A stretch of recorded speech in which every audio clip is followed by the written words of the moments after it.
Chapter 2 of Dracula. Welcome to CraftLit, the podcast for crafters who love books. My name is Heather Ordover, and I'm podcasting from the shores of the Potomac in Virginia, the Old Dominion.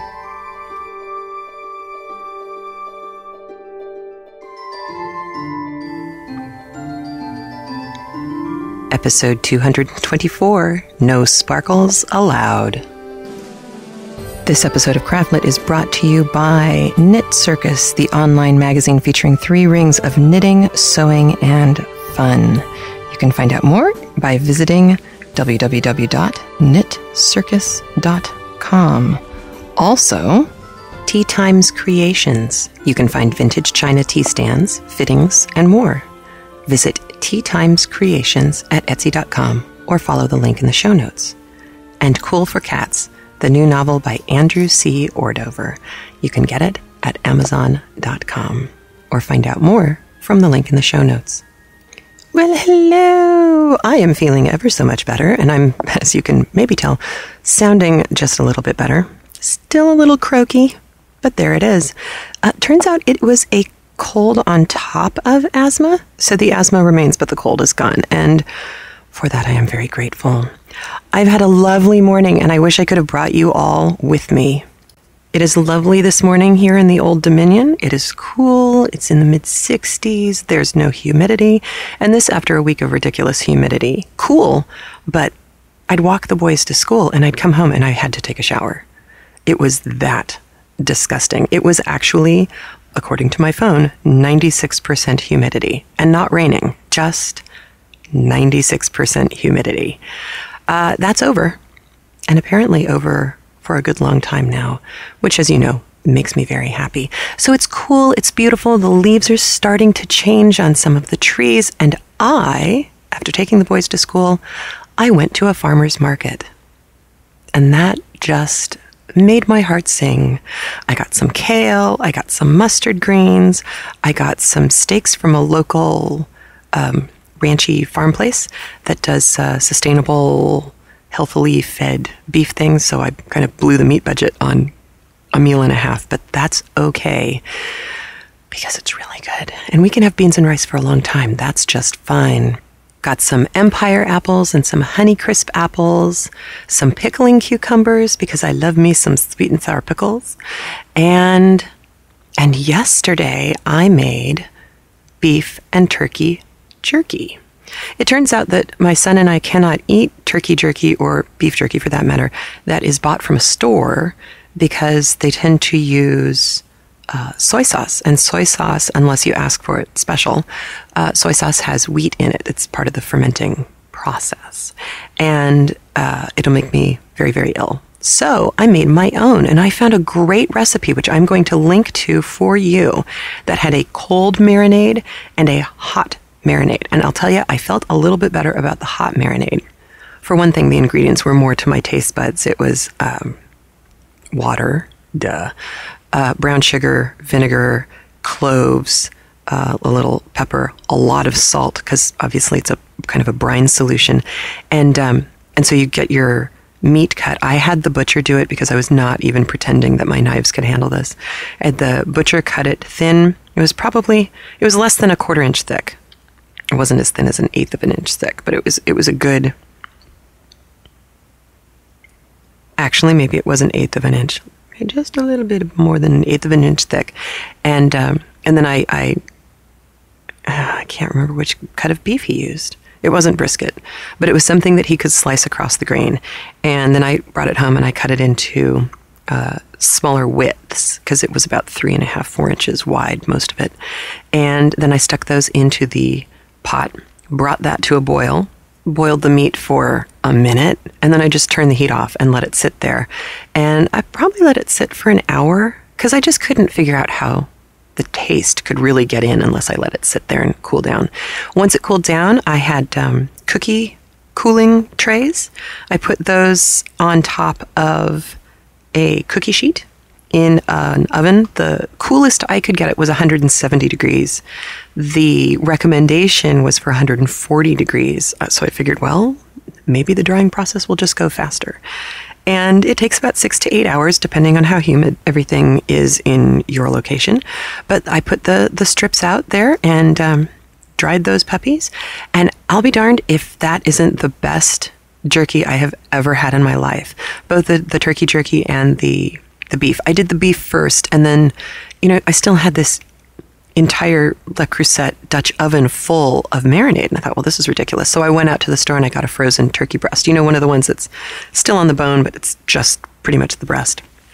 Did that, sliced that, I thawed it just a little bit, and then sliced that while it was frozen, which was much easier for me to do. Turkey was easier to cut. And then I just, trimmed it down to the point where I really couldn't cut any more off. And then laid those strips out, put everything in the oven.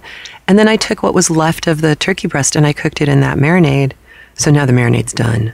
But we have some marinated, cooked, at least boiled, turkey meat. And we have all the jerky. And I'm very excited.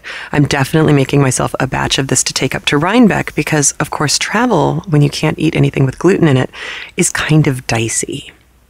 And the Rhinebeck plans are underway. If you are going to the New York Sheep and Wool Festival, please come by and introduce yourself at the Cooperative Press booth. I will be working there, and I'll have a few breaks where I can go and I can see Jenny the Potter people, and I'm going to go visit Chris at Briar Rose because she is a goddess, and we used her yarn for many patterns in What Would Madame Defarge Knit. And so I get to finally meet her in person, which is a thrill. So if I'm not at the booth, you can ask and find out how long ago I left and when I'm due back, because I will always let them know when I'm coming back. And hang out. But definitely introduce yourself. Don't be shy about this. If you've been listening for a week, tell me. If you've been listening for 5 years, tell me. Tell me your name. And if you've emailed back and forth with me, please don't be upset if I don't put your email name with your actual name and face right away. It takes a while. And sometimes I actually have to start to remember what it was that we were emailing about before I will remember who you are. And, even if I met you at Maryland Sheep and Wool, you're going to have to jog my memory for me. I'm sure it's early onset Alzheimer's, and I'll just, fade away. And soon the only thing I'll be able to do is talk about literature. And I won't remember my husband's name. But, if I can keep podcasting, somebody will have to click the record button for me. I'm sure I'll look at the computer and go, what? Why would I talk to that? That would be a sign of insanity. There are so many signs of insanity in my life. But one sign that is not insane is Tea Times Creations. If you have not followed the link to go look at what Marcelli Botticelli is doing over at Tea Times Creations, you really must. Visit the show notes at craftlit.com. Go take a look at the gorgeousness that she hath wrought.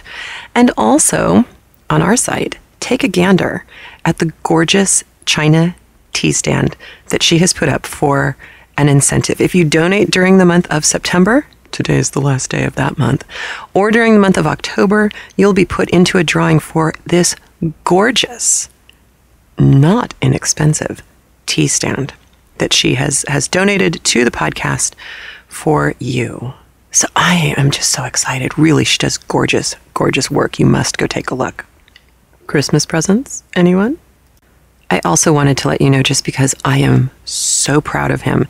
So my husband released his first novel, and Kathleen, who was a designer on What Would Madame Defarge Knit, she ingested that book in like a day and wrote a beautiful review on Amazon, which I will show to you on the CraftLit show notes.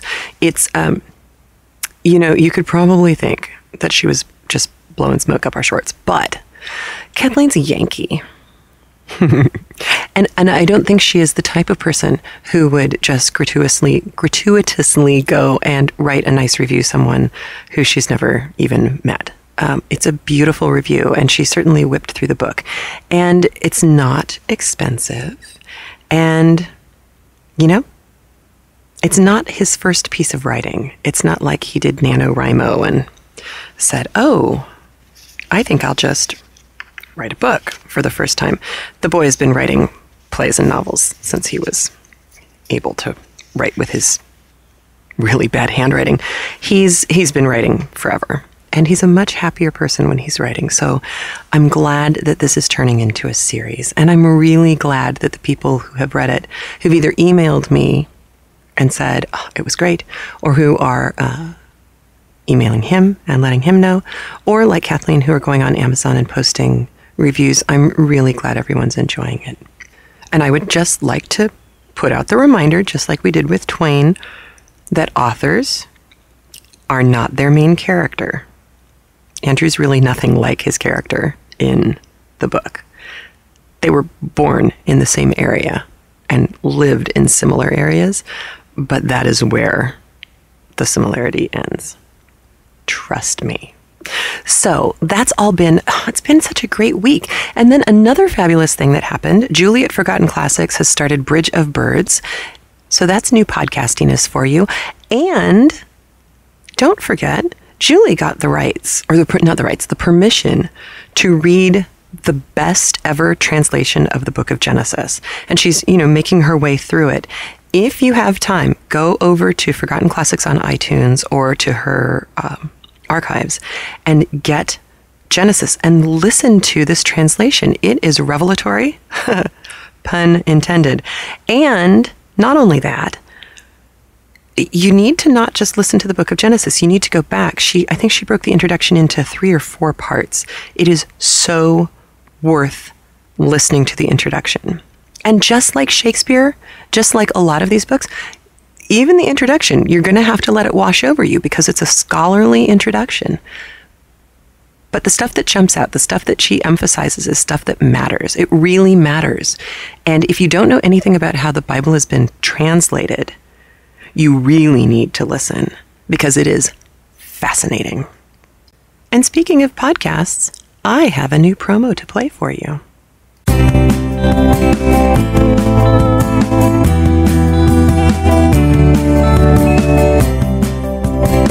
Hi, I'm Barb. And I'm Tracy. We're a mother-daughter team and have a new podcast called Two Knit Lit Chicks. We love to knit, so we'll be talking about our knitting. And we love to read books, we love to listen to books, and talk about books. A lot. So come check out our podcast. You can find us at twoknitlitchicks.com, or you can download our podcast through iTunes. Remember, that's Two Knit Lit Chicks with the number 2. Tracy, why are we doing this? Because the world needs to hear what we have to say.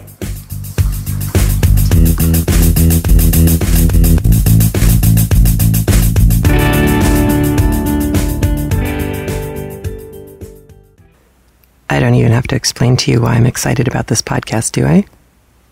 So that's fantastic. Oh, don't forget to go buy Heatley Cliff podcast, the one that I played a promo for last week. Excited about that. And I was skulking about this week on Ravelry and wanted to let you know a couple of things.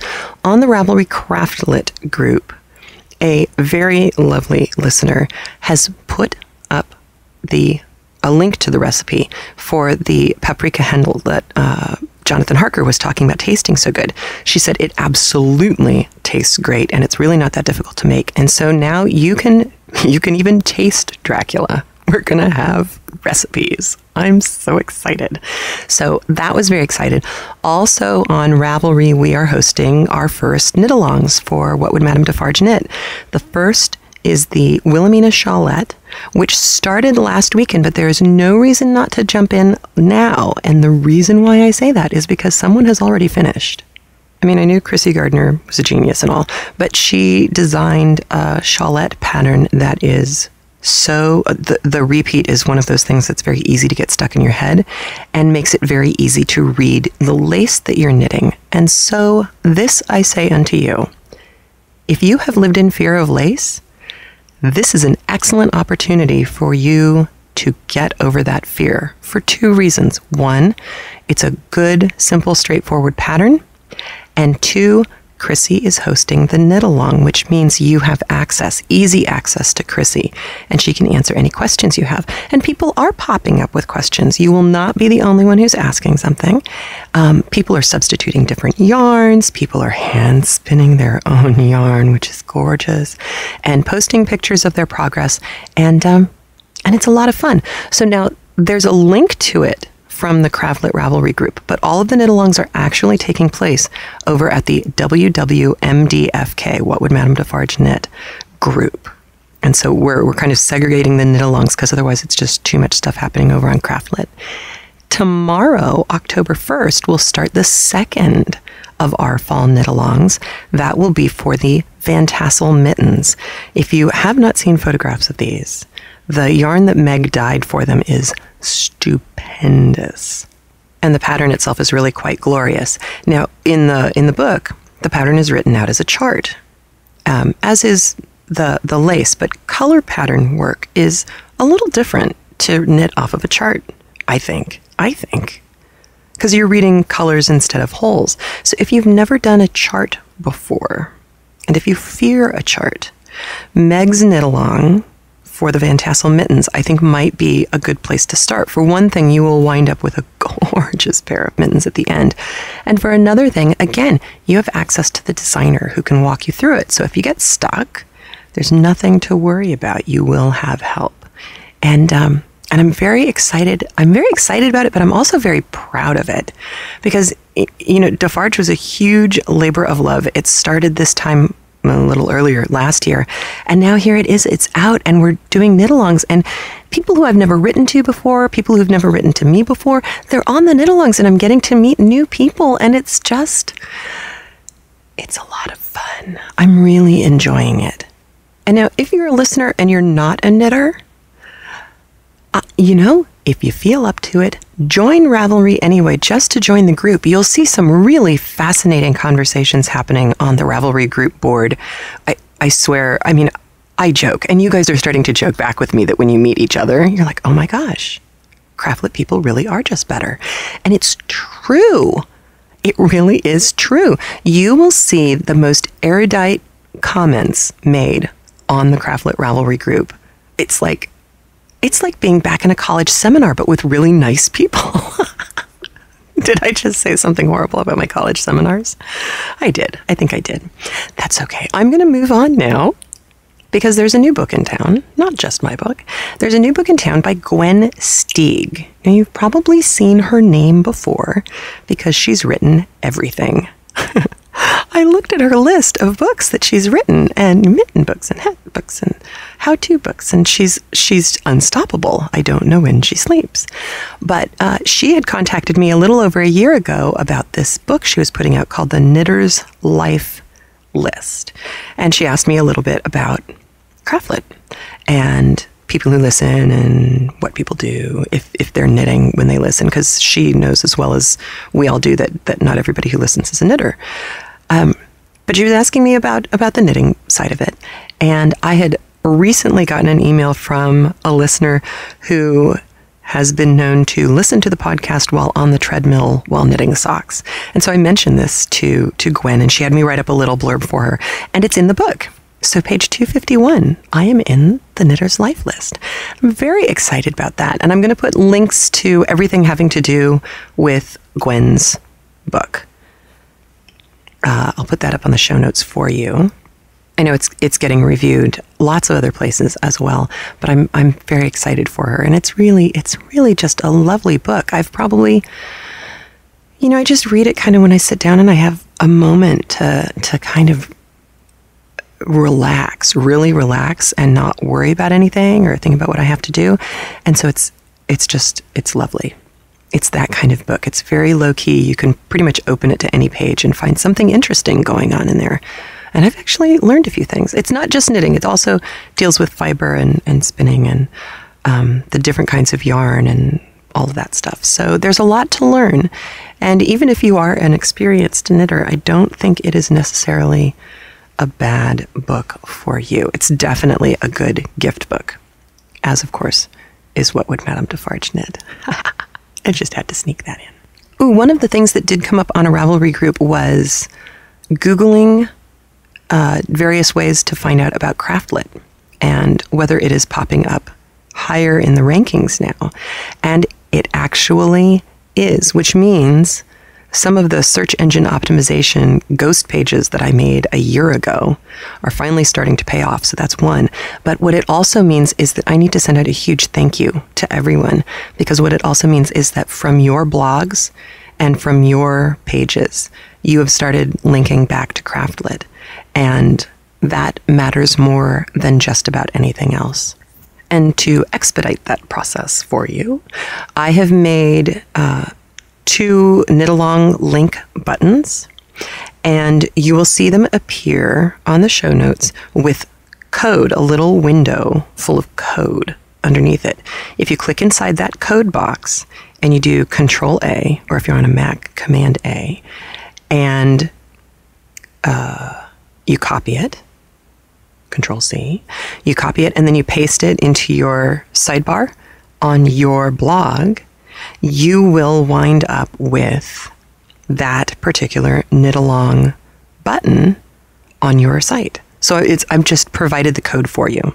So, and it's tricky code, because what it does is it gives you the button, but it also turns that button into a link automatically back to the CraftLit page. So that's a fairly painless way to link back to the show without having to actually type anything. You can just copy and paste, and it will all be done for you. And I'll continue to do stuff like that for you as well. You have noticed since Bernice bobs her hair that I have been announcing what chapter of the book we're on before the opening. And I hope that's helping some of you who have the little MP3 players that don't show you what you're listening to and allow you to flip forward and backward and stuff. I think the old Nanos were like that. I don't know if the new Nanos are or not, but I know many MP3 players have very limited screens, so I hope that's helping. Okay, and the last thing before we get to Dracula, I have, with Vicky's help, never would have happened without Vicky's help. Vicky has done audio editing for me as a gift to the show, and I should send this woman a bottle of scotch. It was such an enormous amount of help that she's giving me right now. Just the Books, the sister podcast to CraftLit, in case you want to skip all of this crafty talk. Just the Books now has Pride and Prejudice with the new Karen Savage audio up at Just the Books. That means on the iTunes feed, as well as on the Just the Books show notes. Now, I have made an executive decision. Vicky and I are still doing audio editing for the older shows, and those are going in order. So, we started with 1, we're done with 20, 20 is loaded. I have to pace myself with uploads because I can only purchase so much space. And then when you max out that space, you have to wait a week for a space to open up. So, we're slowly catching up, but I am going to go ahead and start loading Dracula. So Pride and Prejudice is there. Dracula will start on Just the Books and keep pace with CraftLit. And I'll be sneaking in chapters of the older books as we go along. But now it is time for Dracula.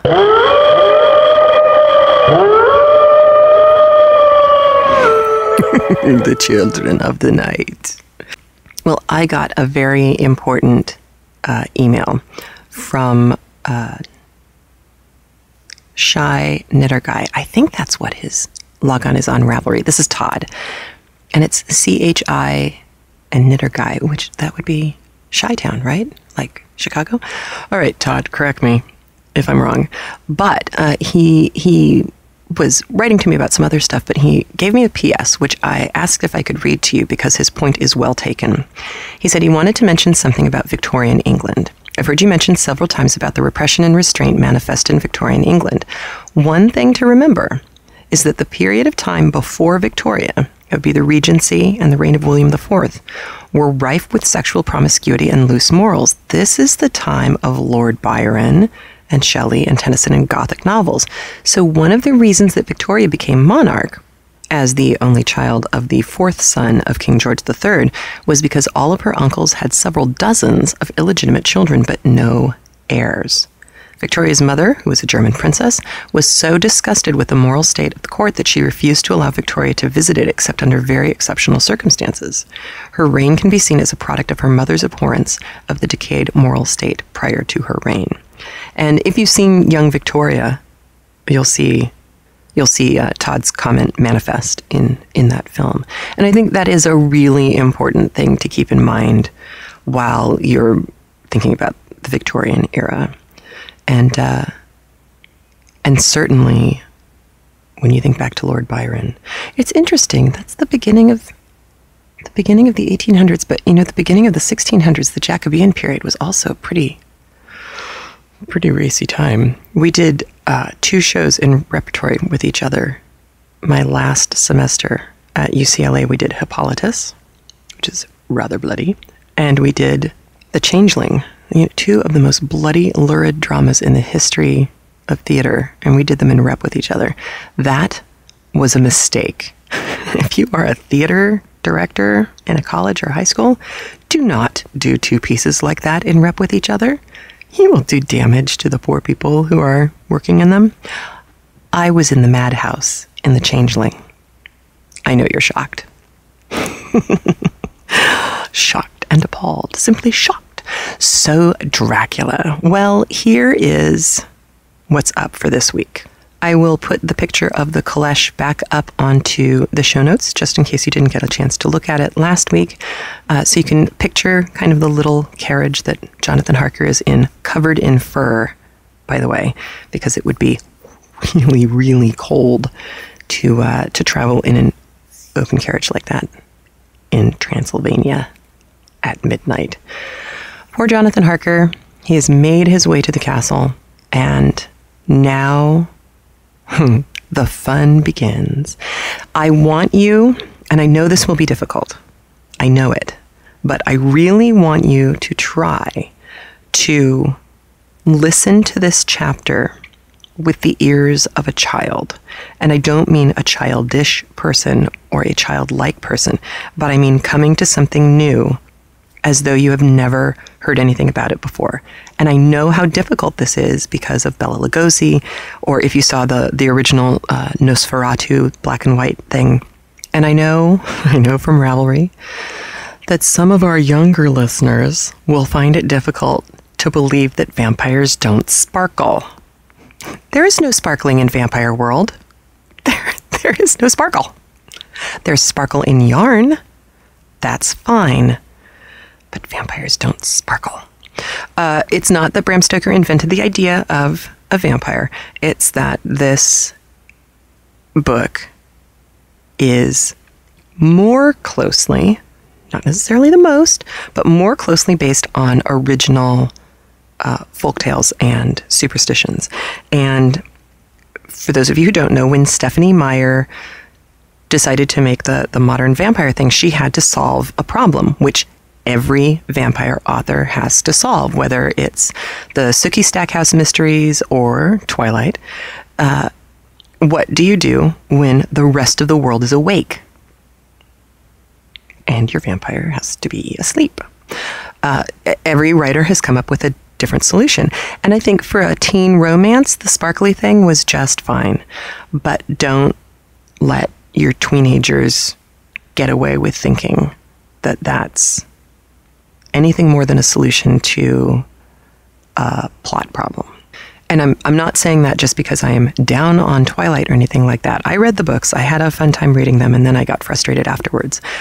But I'm saying it because the vampire superstitions, all of these superstitions, are there for reasons, and they come out of some primal fear. And we're going to get into lots more of this as we go along. This is just kind of a little preview. But the fear is there for a reason.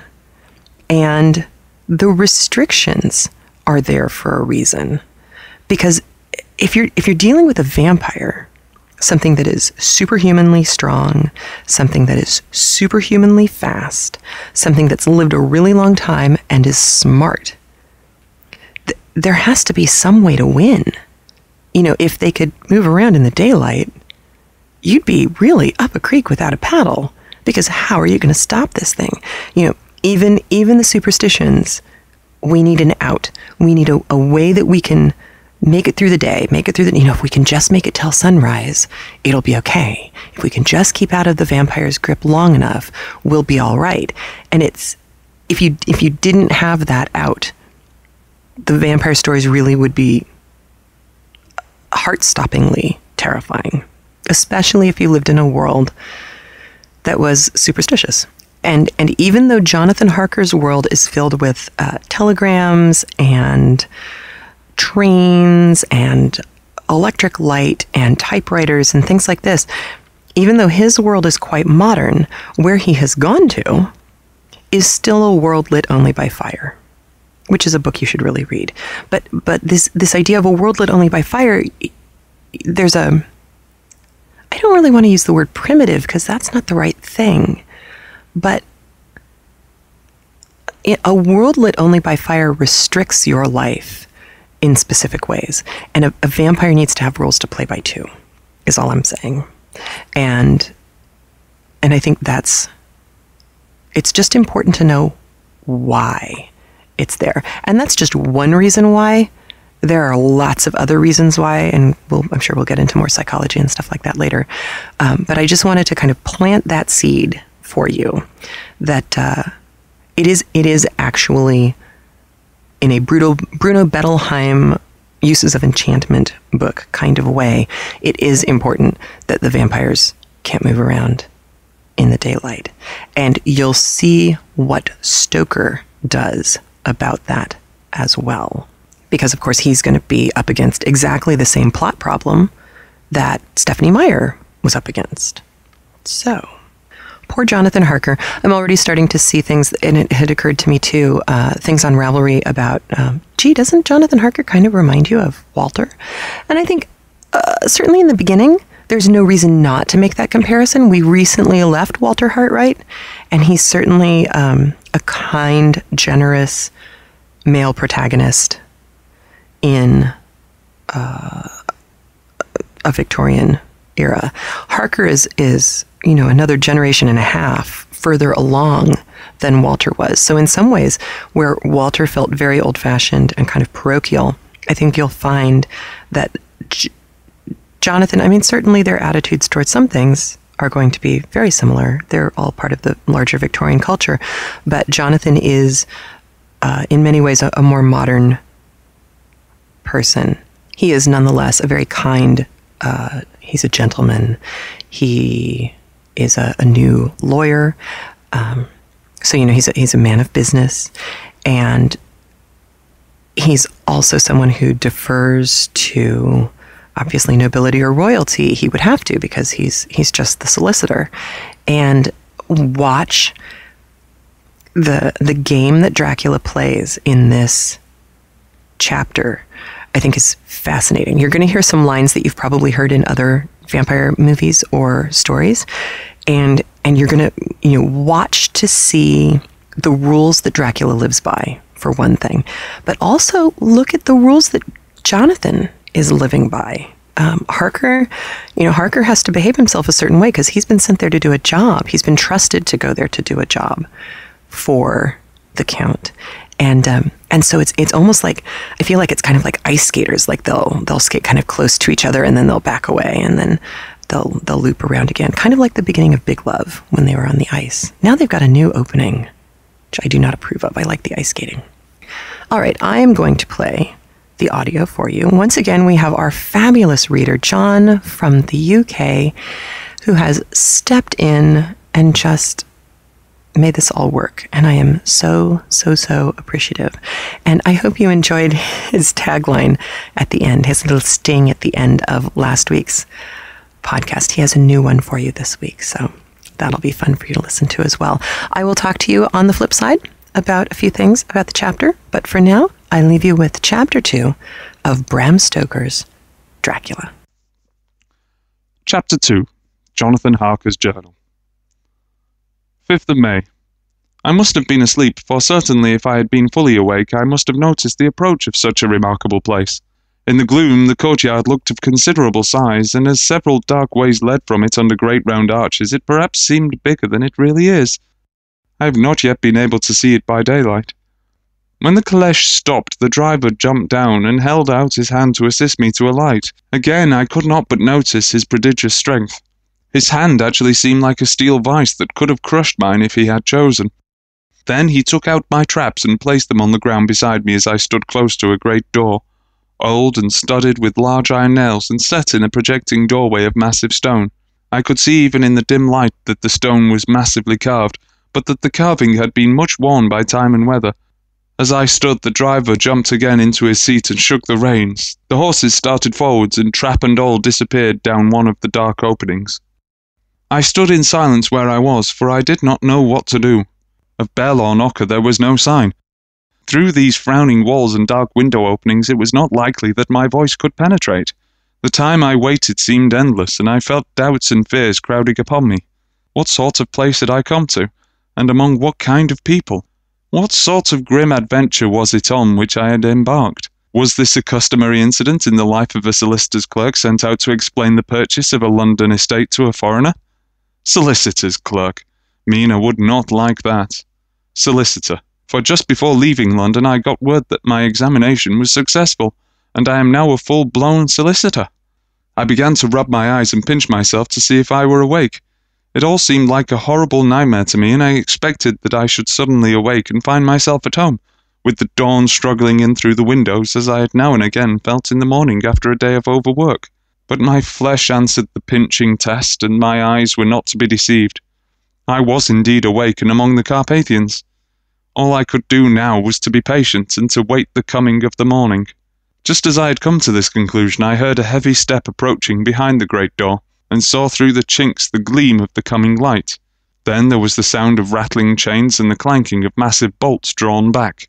A key was turned with the loud grating noise of long disuse, and a great door swung back. Within stood a tall old man, clean-shaven save for a long white moustache, and clad in black from head to foot, without a single speck of colour about him anywhere.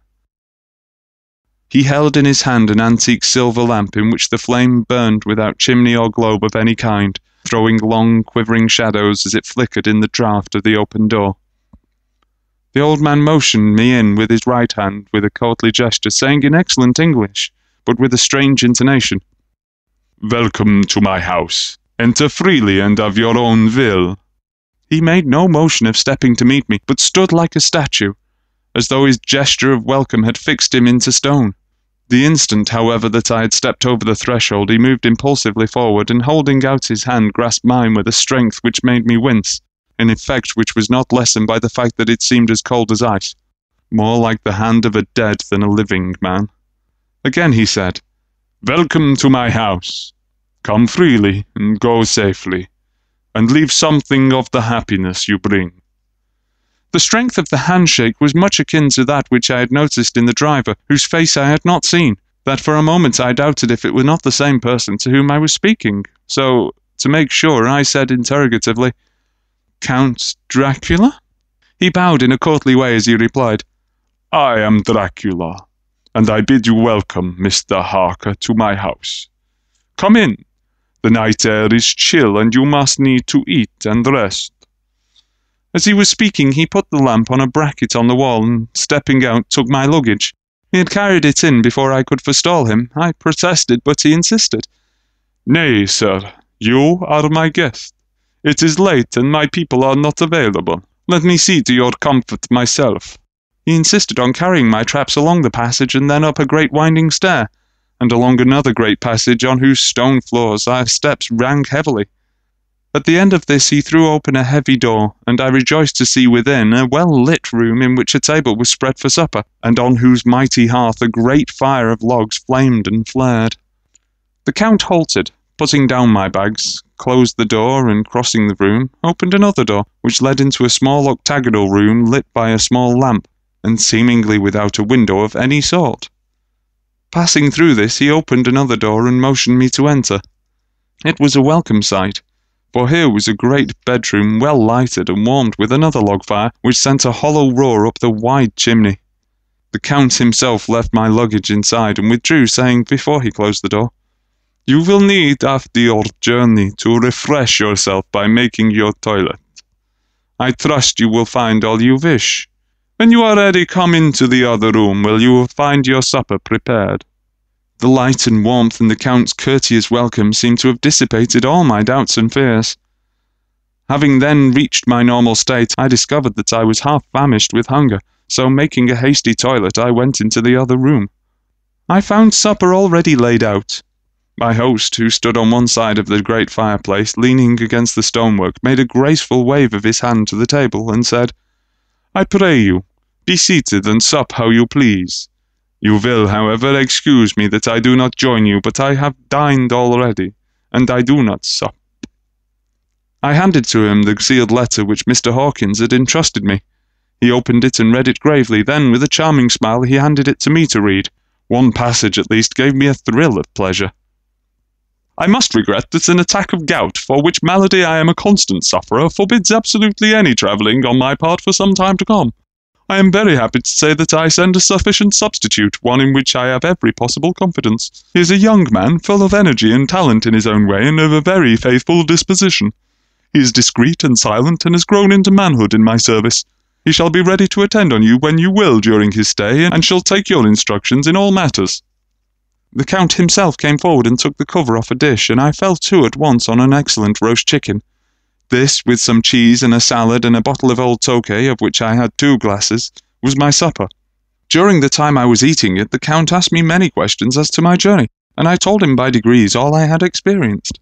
By this time I had finished my supper, and by my host's desire had drawn up a chair by the fire and began to smoke a cigar which he offered me, at the same time excusing himself that he did not smoke. I had now an opportunity of observing him, and found him of a very marked physiognomy. His face was a very strong aquiline, with a high bridge of the thin nose and particularly arched nostrils, with lofty domed forehead and hair growing scantily around the temples, but profusely elsewhere. His eyebrows were very massive, almost meeting over the nose, and with bushy hair that seemed to curl in its own profusion. The mouth, so far as I could see it under the heavy moustache, was fixed and rather cruel-looking, with peculiarly sharp white teeth. These protruded over the lips, whose marked ruddiness showed astonishing vitality in a man of his years. For the rest, his ears were pale and the tops extremely pointed. The chin was broad and strong, and the cheeks firm though thin. The general effect was one of extraordinary pallor. Hitherto I had noticed the backs of his hands as they lay on his knees in the firelight, and they had seemed rather white and fine, but seeing them now close to me I could not but notice that they were rather coarse, broad, with squat fingers. Strange to say, there were hairs in the centre of the palm. The nails were long and fine and cut to a sharp point. As the Count leaned over me and his hands touched me, I could not repress a shudder. It could have been that his breath was rank, but a horrible feeling of nausea came over me, which, do what I would, I could not conceal.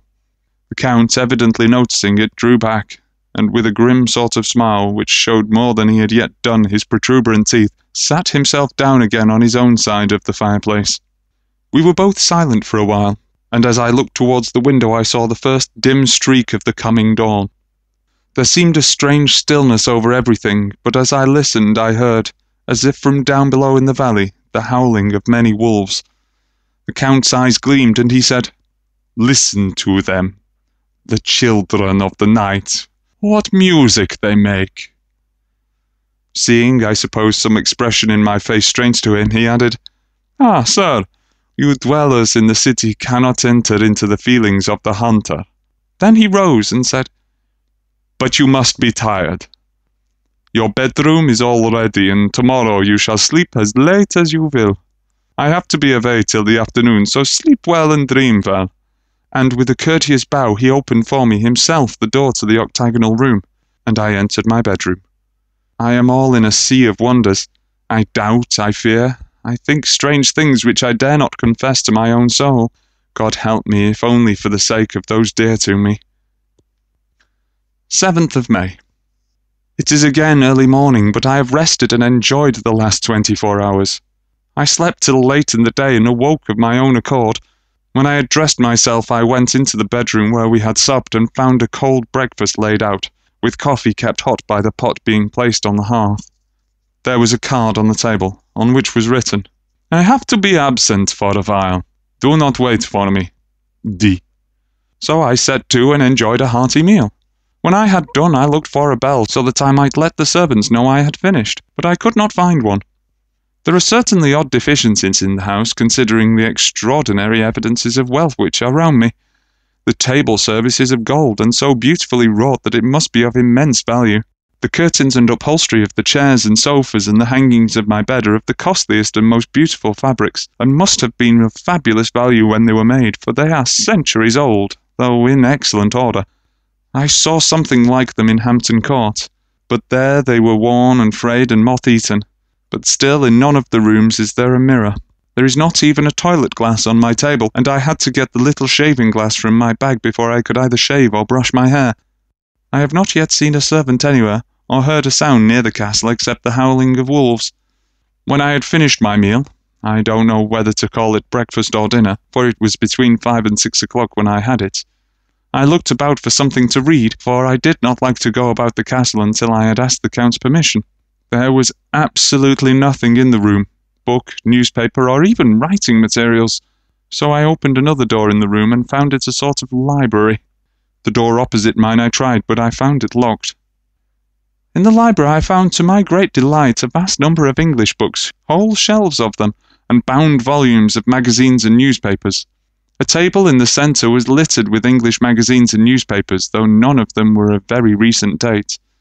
The books were of the most varied kind: history, geography, politics, political economy, botany, geology, law, all relating to England and English life and customs and manners.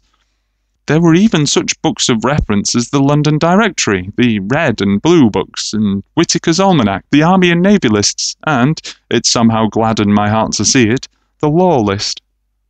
Whilst I was looking at the books, the door opened and the Count entered. He saluted me in a hearty way and hoped that I had had a good night's rest. Then he went on, "I am glad you found your way in here, for I am sure there is much that will interest you. These friends," and he laid his hand on some of the books, "have been good friends to me, and for some years past, ever since I had the idea of going to London, have given me many, many hours of pleasure. Through them I have come to know your great England, and to know her is to love her. I long to go through the crowded streets of your mighty London, to be in the midst of the whirl and rush of humanity, to share its life, its change, its death, and all that makes it what it is. But alas, as yet I only know your tongue through books. To you, my friend, I look that I know it to speak." "But, Count," I said, "you know and speak English thoroughly." He bowed gravely. "I thank you, my friend, for all your too flattering estimate, but yet I fear that I am but a little way on the road I would travel. True, I know the grammar and the words, but yet I know not how to speak them." "Indeed," I said, "you speak excellently." "Not so," he answered. "Well, I know that, did I move and speak in your London, none there are who would not know me for a stranger. This is not enough for me. Here I am noble, I am boyar. The common people know me, and I am master. But a stranger in a strange land, he is no one. Men know him not, and to know not is to care not for. I am content if I am like the rest, so that no man stops if he see me, or pause in his speaking if he hear my words, to say, 'Ha ha, a stranger!' I have been so long master that I would be master still, or at least that none other should be master of me. You come to me not alone as agent of my friend Peter Hawkins of Exeter to tell me all about my new estate in London. You shall, I trust, rest here with me a while, so that by our talking I may learn the English intonation, and would that you would tell me when I make error even of the smallest in my speaking. I am sorry that I had to be away so long today, but you will, I know, forgive one who has so many important affairs in hand." Of course, I said all that I could about being willing, and asked that if I may come into that room when I chose. He answered, "Yes, certainly," and added, "You may go anywhere you wish in the castle, except where the doors are locked, where of course you would not wish to go. There is a reason that all things are as they are, and did you see with my eyes and know with my knowledge, you would perhaps better understand."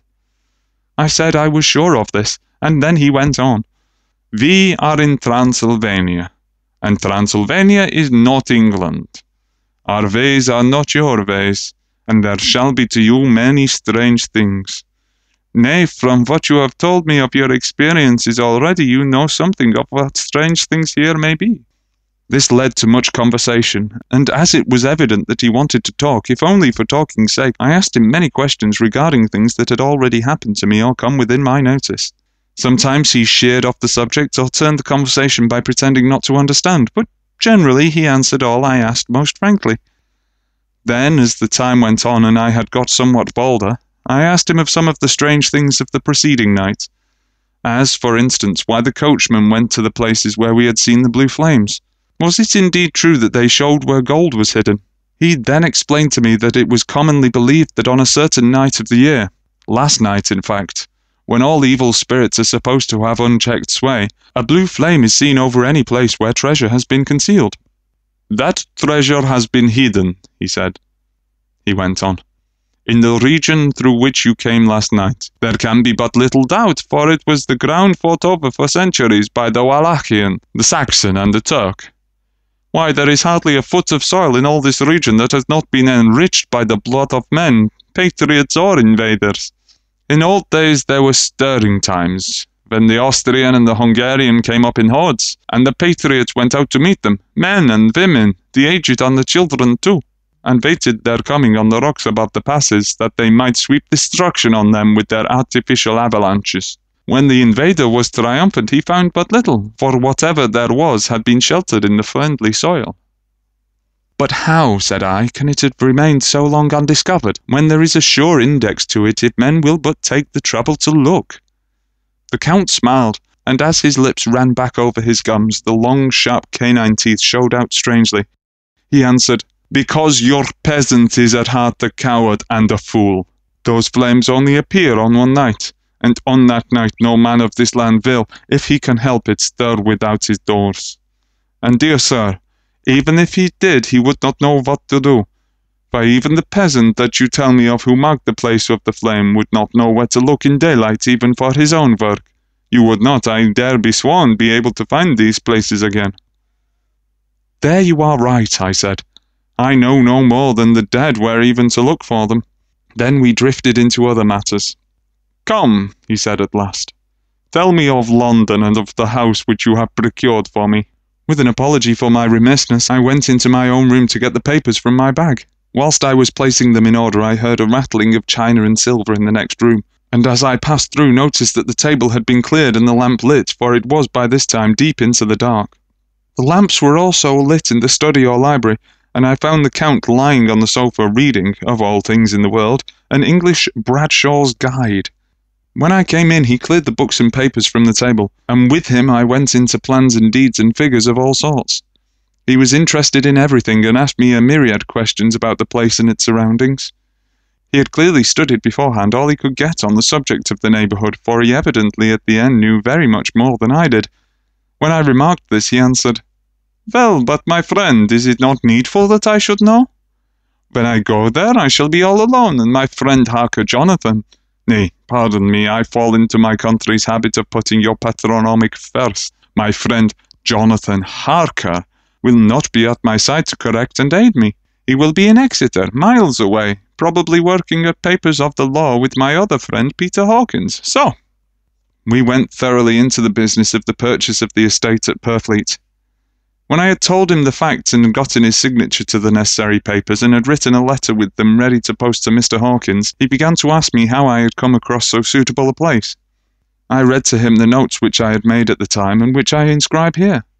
At Purfleet, on a by-road, I came across such a place as seemed to be required, and where was displayed a dilapidated notice that the place was for sale. It is surrounded by a high wall of ancient structure built of heavy stones and has not been repaired for a large number of years. The closed gates were of heavy old oak and iron, all eaten with rust. The estate is called Carfax, no doubt a corruption of the old Quatre Faces, as the house is four-sided, agreeing with the cardinal points of the compass. It contains in all some 20 acres, quite surrounded by the solid stone wall above mentioned. There are many trees on it, which make it in places gloomy, and there is a deep, dark-looking pond or small lake, evidently fed by some springs, as the water is clear and flows away in a fair-sized stream. The house is very large, and of all periods back, I should say, to medieval times, for one part is of stone immensely thick, with only a few windows high up and heavily barred with iron. It looks like part of a keep, and is close to an old chapel or church. I could not enter it, as I have not the key of the door leading to it from the house, but I have taken with my kodak views of it from various points. The house has been added to, but in a very straggling way, and I can only guess at the amount of ground it covers, which must be very great. There are but few houses close at hand, one being a very large house only recently added to, and formed into a private lunatic asylum. It is not, however, visible from the ground.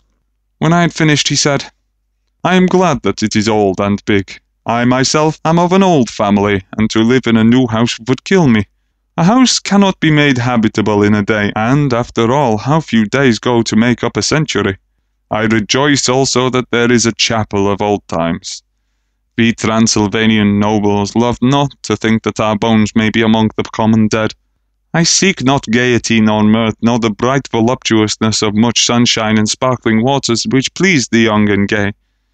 I am no longer young, and my heart, though weary of mourning over the dead, is not attuned to mirth. Moreover, the walls of my castle are broke, the shadows are many, and the wind breathes cold through the broken battlements and casements. I love the shade and the shadow, and would be alone with my thoughts when I may." Somehow his thoughts and his look did not seem to accord, or else it was that of his cast of face which made his smile look malignant and saturnine. Presently, with an excuse, he left me, asking me to put all my papers together. He was some little time away, and I began to look at some of the books around me. One was an atlas which I found open naturally at England, as if that map had been much used. On looking at it, I found in certain places little rings marked, and on examining these I noticed that one was near London on the east side, manifestly where his new estate was situated. The other two were Exeter and Whitby on the Yorkshire coast. It was the better part of an hour when the Count returned. "Aha," he said, "still at your books? Good, but you must not work always. Come, I am informed that your supper is ready." He took my arm, and we went into the next room, where I found an excellent supper ready on the table. The Count again excused himself, as he had dined out on his being away from home, but he sat as on the previous night and chatted whilst I ate. After supper I smoked, as on the last evening, and the Count stayed with me, chatting and asking questions on every conceivable subject, hour after hour. I felt that it was getting very late indeed, but I did not say anything, for I felt under obligation to meet my host's wishes in every way. I was not sleepy, as the long sleep yesterday had fortified me, but I could not help experiencing that chill which comes over one at the coming of the dawn, which is like, in its way, the turn of the tide. They say that people who are near death die generally at the change to the dawn or at the turn of the tide. Anyone who has, when tired, and tied as it were to his post, experienced this change in the atmosphere can well believe it. All at once we heard the crow of a cock coming up with preternatural shrillness through the clear morning air. Count Dracula, jumping to his feet, said, "Why, there is the morning again! How remiss I am to let you stay up so long. You must make your conversation regarding my dear new country of England less interesting, so that I may not forget how time flies by us." And, with a courtly bow, he left me. I went into my own room and drew the curtains, but there was little to notice. My window opened into the courtyard, and I could see the warm grey of quickening sky, so I pulled the curtains again and have written of this day. 8th of May. I began to fear as I wrote in this book that I was getting too diffuse, but now I am glad that I went into detail from the first, for there is something so strange about this place and all in it that I cannot but feel uneasy. I wish I was safe out of it, or that I had never come. It may be that this strange night existence is telling on me, but would that that were all. If there were anyone to talk to, I could bear it, but there is no one. I have only the Count to speak with, and I fear I am myself the only living soul within the place. Let me be prosaic as far as facts can be. It will help me to bear up, and imagination must not run riot with me. If it does, I am lost. Let me say at once how I stand, or seem to. I only slept a few hours when I went to bed, and feeling that I could not sleep any more, got up. I had hung my shaving glass by the window, and was just beginning to shave. Suddenly I felt a hand on my shoulder and heard the Count's voice saying to me, "Good morning." I started, for it amazed me that I had not seen him since the reflection of the glass covered the whole room behind me. In starting I had cut myself slightly, but did not notice it at the moment. Having answered the Count's salutation, I turned to the glass again to see how I had been mistaken. This time there could be no error, for the man was close to me, and I could see him over my shoulder. But there was no reflection of him in the mirror. The whole room behind me was displayed, and there was no sign of a man in it, except myself.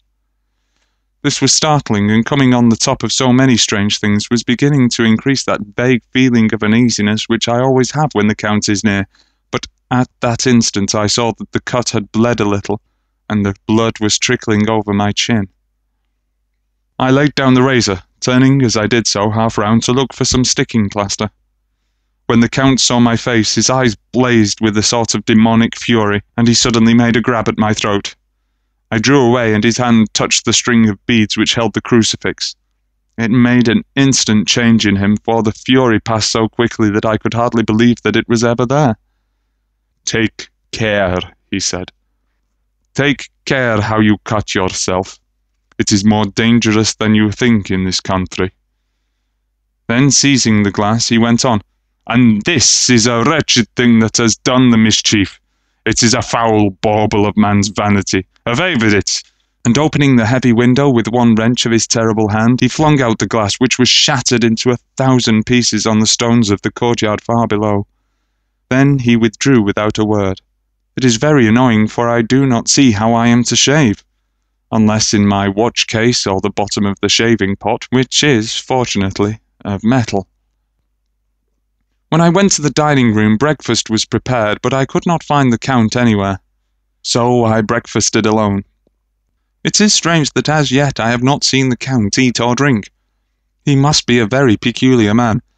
After breakfast I did a little exploring in the castle. I went out on the stairs and found a room looking towards the south. The view was magnificent, and from where I stood there was every opportunity of seeing it. The castle is on the very edge of a terrible precipice. A stone falling from the window would fall 1,000 feet without touching anything. As far as the eye can see is a sea of green treetops, with occasionally a deep rift where there is a chasm. Here and there are silver threads where the rivers wind in deep gorges through the forests. But I am not in heart to describe beauty, for when I had seen the view I explored further. Doors, doors, doors everywhere, and all locked and bolted. In no place save from the windows in the castle walls is there an available exit. The castle is a veritable prison, and I am its prisoner. End of Chapter 2. Jonathan Harker was read by John Scholes. John Scholes is a freelance writer, actor, director, Viking and role player, and has been plotting world domination for the past 15 years. To find out his latest plans, log on to www.vaguenet.com. Thank you. All right, now, things are getting a little creepy. No?